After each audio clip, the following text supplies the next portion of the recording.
e junto com a Bia Manfredini, que tem as imagens da coletiva da polícia aqui de São Paulo em curso, trazendo as novidades e os detalhes em torno do caso da menina Vitória que a gente acabou de repercutir. Vamos lá. É lógico, estavam em algum momento relacionada com a vítima. E esse é o trabalho da polícia, né? O ambiente emocional não pode influenciar na análise dos fatos. E a polícia é objetiva, ela busca a verdade real e as provas. E isso foi feito com muita propriedade pela equipe do Dr. Fábio, a equipe da seccional de Franco da Rocha, Dr. Aldo Galiano e todos os outros policiais envolvidos. Então hoje, praticamente faltam alguns laudos. Nós sabemos que a vítima morreu, foi por uma hemorragia traumática decorrente de um instrumento pérfuro cortante, que é uma arma. Ele fala da arma, ele fala que realmente esfaqueou a vítima naquele momento do arrebatamento. Por isso que o laudo sexológico não tem sêmen. Já foi provado, não tem.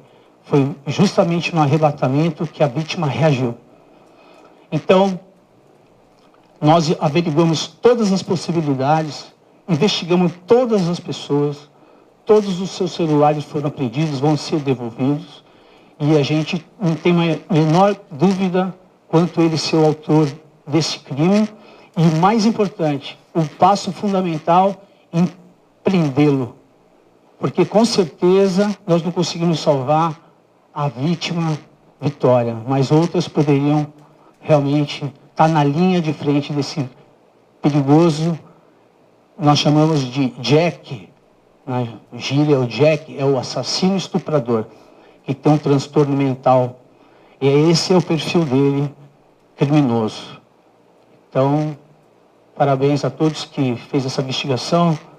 Eu deixo o Dr. Fábio aqui para dar algumas palavras. Dr. Fábio.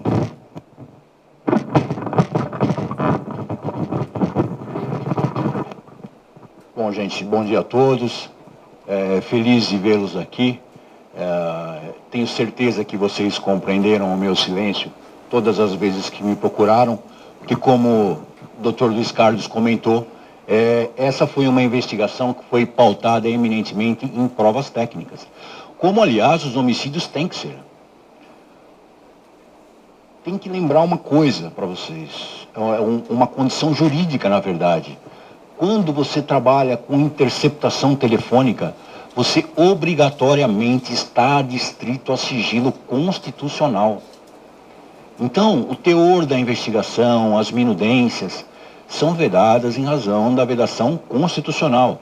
Depois, há a vedação judicial, que é determinada no próprio mandado de interceptação das comunicações telemáticas, e também a vedação administrativa, porque nós sabemos que a difusão de informações num momento especulativo acaba gerando um feedback de demanda que só faz atrapalhar o andamento do serviço. Se você divulga uma informação que não corresponde exatamente à verdade, você começa a fomentar uma demanda de denúncias que, chegando pela via oficial, você é obrigado a verificar. Então, por isso que é sempre preferível a discrição, o silêncio, e acima de tudo, meus amigos, eu tenho certeza que a maior razão é preservar a família e a imagem da vítima, que já sofreram tanto com todo esse mise-en-scène que foi criado e decorrente, porque nós enfrentamos hoje uma realidade ao qual profissionais como nós, como o Dr. Luiz Carlos, certamente, mais experientes, não estão muito afeitos ainda. Essa ferramenta potente que vocês têm nas mãos, esse estúdio de televisão que cada um de vocês traz na mão, que é o telefone celular, fomenta uma difusão imediata de informação. E para qualquer pessoa, mesmo para aquelas que não estão preparados para ter uma ferramenta tão potente dessa maneira. Então, as redes sociais vêm acabando de implementar um potencial show business nesses tipos de crime. E isso é muito lamentável. A gente já tem um tempo de estrada aí, e o sigilo, a discrição sempre é preferível, né? Tanto para preservar aos familiares da vítima, quanto à imagem dela, a memória dela, mas como também vamos lembrar, uma investigação, e eu costumo até brincar em todas as vezes que eu falo, o colega vai lembrar ali, que a gente sempre vai buscar a Conan Doyle, o que não for impossível, é possível. Pode ser improvável, mas é possível. Então, eu queria lembrar que um rol de investigados não pode ser excluído do primeiro momento. E é justo. A grande pergunta é, se fosse uma pessoa de nossa família, seria justo que fôssemos expostos em rede mundial agora, por um fato que posteriormente não se comprova? Muitas vezes, pior do que não se comprovar, se demonstra inexistente ou não conta com a participação daquela pessoa. Eu não preciso lembrar que nós estamos falando de um crime capital, que é o crime mais fundamental do Código Penal, que é o primeiro artigo da parte especial. Matar alguém. A gente falou de uma adolescente vitimada, gente. De uma menina linda. A repercussão disso é complexa. De repente, as pessoas que seriam investigadas podem sofrer represália pela comunidade em que estão inseridos. Então, é uma grande dificuldade. Por isso que, muitas vezes, nós preferimos essa linha silenciosa. Porque, na verdade, como o doutor também lembrou muito bem, ao contrário do direito privado, onde a verdade é a verdade formal, é a verdade dos papéis, o direito penal é o direito da verdade real. Existe um princípio constitucional, processual dentro do direito que se chama princípio da verdade real. E é essa a nossa busca. Nós temos que ser os primeiros paladinos, e quer queira, quer não queira, o delegado de polícia é o juiz primeiro da causa. Sou eu que estou avaliando no momento que a família da vítima está chorando, no momento que o averiguado está negando, no momento que a televisão está na porta querendo conversar, que as outras pessoas estão querendo registrar as ocorrências. Ai, doutor, mas é muito importante, eu sofri um golpe. Quem sabe aonde dói é quem está sentindo a dor. Então a gente tem que preservar todas essas coisas. E mais do que isso, tem a função didática do direito repressivo. Qual é a função didática? O delito de homicídio tem que ser solvido nas primeiras semanas para que evite a sua reiteração. O delito de homicídio é um delito especial, não comporta a mesma interpretação que os delitos patrimoniais, nem os mesmos entendimentos e nem a mesma fomentação. A única certeza de que você vai ter uma função didática no aparelho estatal é essa repressão pronta. E outra, nós não somos mais profissionais de uma época que está afadada aos livros de história. Nós somos profissionais técnicos jurídicos.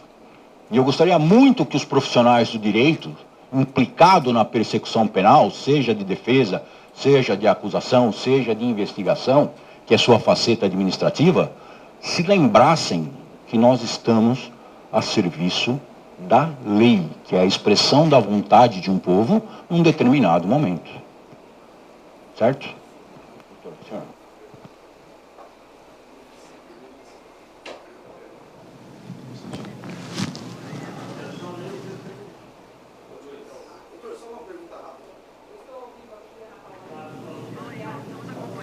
Estamos acompanhando aqui a coletiva diretamente da sede da Polícia Civil.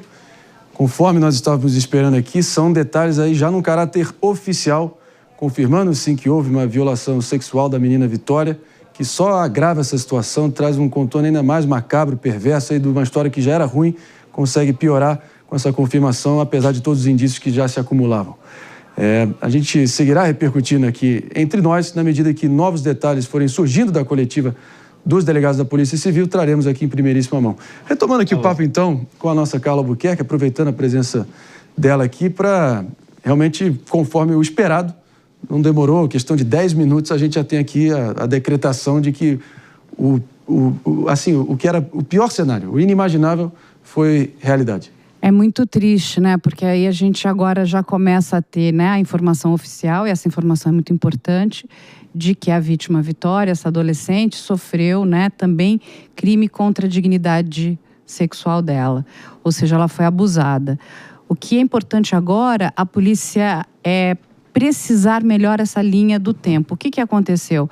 Ela sofreu esse abuso e esse abuso acabou num homicídio, ou ela sofreu esse abuso, ficou em cárcere privado, foi torturada e depois foi morta. Tudo isso é muito importante, gente, porque isso vai dar bastante robustez para a promotoria, na fase de denúncia, porque são muitos crimes. Como eu expliquei para vocês, este criminoso pode enfrentar aí 120 anos de pena, né? Porque as penas são somadas. Então a gente precisa entender como é que foi toda essa dinâmica. E a nossa perícia, e eu já tinha falado isso, ela é muito boa, ela consegue explicar detalhadamente o que aconteceu, inclusive no corpo da Vitória. Esse elemento em questão admitiu que estuprou, fez toda a confissão, né, Jesse Peixoto? Vou deixar você trazer aqui também com precisão. Não, então, a polícia ainda não está... Eles estão mostrando que talvez ele não tenha confessado, mas que ele sabia detalhes ali dentro do crime. Então, isso para mim ainda não está claro. Tá bom. O que me chama muita atenção dentro dessa coletiva é um tópico que, a priori, a gente falou aqui quando a Carla estava ao vivo pela primeira vez, que era a situação de uma justificativa não dita em relação da polícia, em relação à questão até mesmo do pai da Vitória ter sido incluído ali numa pré-lista entre os suspeitos. E ali a explicação é que deve-se se investigar, mas que ao mesmo tempo tem que tomar um certo cuidado com o nível de exposição que isso acarreta. Porque a realidade, André, quando aconteceu esse caso, eu estava inclusive na Grécia, e as pessoas até lá comentaram esse caso. Juro? Que foi um caso que foi realmente chocante, e nas redes sociais ele também foi muito repercutido. Então o nome do pai da Vitória, em dado momento, numa lista como essa, ele tem um custo emocional para a família gigante, além da perda da própria Vitória. E o que essa coletiva mostra é o nível assim de maldade do ser humano, que é o que a gente estava debatendo aqui, mas também o nível que determinadas informações devem ou não vir a público durante uma investigação, porque várias pessoas foram colocadas como suspeito principal ao longo de 10 dias. O PP até imagino que tenha mais casos e conhecimento sobre isso como advogado. Mas a gente também tem que ter um certo cuidado, porque isso mancha uma reputação, pode levar a situações extremas de desgaste e estresse, como foi esse caso em específico. E pelo relato da Jess aqui, não teve nenhum exagero quando o próprio delegado agora na coletiva disse que isso tem uma repercussão na mídia global, mundial. Eu até falei, será? Ainda bem que sim, para realmente dar a gravidade e a seriedade que esse caso merece, né? A Jess tem total razão em tudo que ela está falando. Aqui, a espetacularização da mídia em cima desse caso foi nefasta. Olha, gente, fique muito claro aqui. O trabalho policial é abrir várias linhas de investigação. Claro. Porque quando a polícia só tem uma, algo está errado ali. Porque a probabilidade dela errar é muito grande. Então ela vai abrindo, ela vai vendo que aquela linha não se confirma. Já veio facção criminosa, lembra? Desde a primeira linha. Claro. E aí não se confirmou, porque tinha os cabelos raspados e arrancados. Isso não é porque é um crime de faccionado. Mas será que foi uma facção ou não? Ela pode trazer para a lista dela vários suspeitos, ela pode investigar o núcleo familiar. Isso faz parte. A questão é, eu vou repassar essa informação? Não, né? Eu não vou repassar, a não ser que aquilo se concretize. Não, eu tenho agora uma prisão foi decretada, uma prisão cautelar, aí sim a gente passa aquilo adiante. Só vou fazer uma parte aqui, em questão até lá na frente, porque a gente está olhando agora, né, essa coletiva, as investigações. Vai chegar lá na frente, aonde os advogados, inclusive de defesa, isso me preocupa muito, porque a imprensa, inclusive, estava na perícia de local de crime. Isso é um dos maiores absurdos. É absurdo. A gente viu várias emissoras de TV lá filmando, atrapalhando. Você não pode contaminar uma cena de local de crime. Ali tem todo um processo de resguardo, porque lá na frente o advogado de defesa pode pedir nulidades. Fala, olha, essa cena de local de crime foi contaminada. E tem prova em relação a isso. Olha como a gente coloca tudo a perder. Não, É óbvio, é flagrantemente errado isso que você acabou de dizer, essa interferência da imprensa a qualquer custo querendo o clique. Porém, vou acionando aqui a Jéssica Peixoto, mas a minha impressão é que isso aí talvez seja a regra e não a exceção.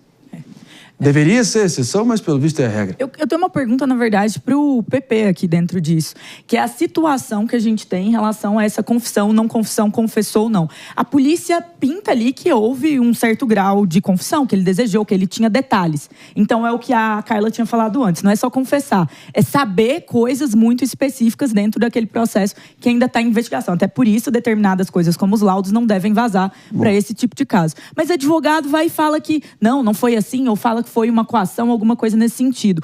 Como que se mede se vai ter uma nulidade ou não? Como que se mede isso? Essas confissões, elas tendem a ser gravadas? Como que funciona para o sujeito comum entender? Como que estava essa sala ali de interrogação em relação ao réu? Não, esse ponto é interessante, Jéssica, mas o ponto principal é o seguinte: no direito penal, ele funciona do princípio da verdade real, né? Diferente do direito civil, que funciona do princípio da verdade formal, né? O delegado até explicou isso um pouco na coletiva de imprensa dele. Então, quando ele expande, né, a linha de investigação, ele expande porque ele está buscando provas além do documento, além da documentação. Então, às vezes, quando você faz uma indagação, faz um questionamento, né, ao investigado, né, mesmo ele não confessando, né, diretamente a situação do crime, todos os arcabouços probatórios pode levar a determinada situação. E isso já é suficiente para fazer a pessoa ser considerada culpada do crime que se mostrou agora, né? E outra coisa, André, sim, a pessoa pode muitas vezes confessar uma participação até para cobertar outros. Podem ter outras pessoas que estiveram juntos ou que em algum momento, seja no início, seja nos atos finais ou até num ato de fuga, num ato de tentar queimar provas, apagar ali vestígios, possa ter colaborado também com esse réu confesso. Então é importante que a polícia utilize toda a sua inteligência de seus agentes, da sua experiência. O Dr. Luiz Carlos, por exemplo, é um delegado muito experiente que está à frente agora dessas investigações e também utiliza tecnologia. Eu costumo dizer que a Polícia Técnico-Científica hoje de São Paulo é uma das polícias que mais tem equipamentos avançados tecnológicos do Brasil, se não for a que mais tem, de fato, e nada escapa aos vestígios, às provas ali que ficaram no terreno, porque ali fica uma história. Lógico. Ali fica todo montado. Cabe apenas saber descobrir essa história. E, o trabalho da polícia foi impecável, né? A espetacularização da mídia... Apesar da mídia. Apesar da mídia. É bom falar isso, né? Então, até que a polícia em nenhum momento acusou o pai da vítima, em nenhum momento acusou a família, né? Isso aí foi algo conjecturado pelas pessoas. Mas na busca da verdade real, você é obrigado a colocar todo mundo como suspeito, né? E ser suspeito não significa que você é culpado. Por eliminação. Então a cultura nossa, infelizmente, de apontar o dedo é que é o grave nesse caso. Não, e até uma coisa que me choca é essa questão, assim, esse debate de se teria ou não a violência sexual. Porque acho isso é muito importante para a gente entender como esses crimes, num país que tem taxas tão grandes de mulheres sendo abusadas, funcionam. Mas uma coisa, desde o começo, sempre foi inegável. Houve uma violência desproporcional, houve muita maldade, ela passou pelo pior que alguém pode passar.